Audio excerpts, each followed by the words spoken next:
Всем привет! Вы на канале Турецкие рецепты. Сегодня буду готовить Адана кебаб в домашних условиях. Я буду готовить из мяса говядины. Настоящий Адана кебаб готовится из мяса ягненка. Обязательно добавляет кюрдючный жир и мелко рубят специальным ножом. В нашей семье не очень любят жирные. Я буду готовить только из говядины. Итак, на 500 грамм мяса берем одну маленькую луковицу и мелко измельчаем ножом. Вот таким образом. Свежий красный перец, такой небольшой, среднего размера. То же самое проделываем, мелко нарезаем. Добавляем все к фаршу. Из специй добавляю только красный перец, сладкий и острый. И соль по вкусу. Далее все это хорошо перемешиваем. Далее оставляем на 30 минут. Чтобы по весу были одинаковые, я буду использовать весы, но это не обязательно. Далее смачиваем руки в воде. Фарш нанизываем на шпажки.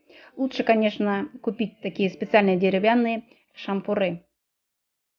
Вот таким образом. Противень я застелила пергаментной бумагой и выкладываю на противень. Далее придаю кебабу форму. Вот таким образом. Так как на шпажках не очень удобно держится. Запекаем в духовке при температуре 200 градусов примерно 30 минут. Через 15 минут я открываю и переворачиваю на другую сторону. Пока у нас кебаб готовится, подготовим лук. Лук нарезаем полукольцами. Петрушку измельчаем.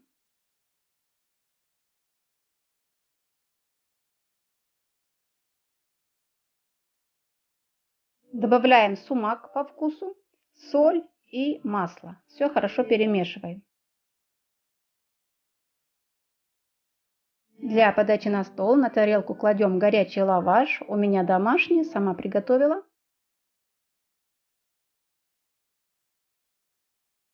Томатный соус.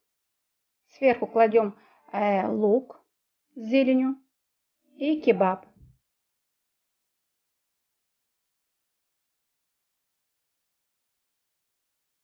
Ну вот такой домашний кебаб у нас получилось. Посмотрите, выглядит очень даже аппетитно и очень вкусно.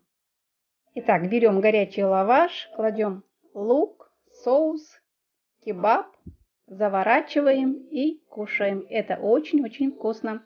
Ну все, надеюсь, рецепт вам понравился. Если да, ставьте, пожалуйста, лайк, пишите комментарии. Всем пока, до новых встреч!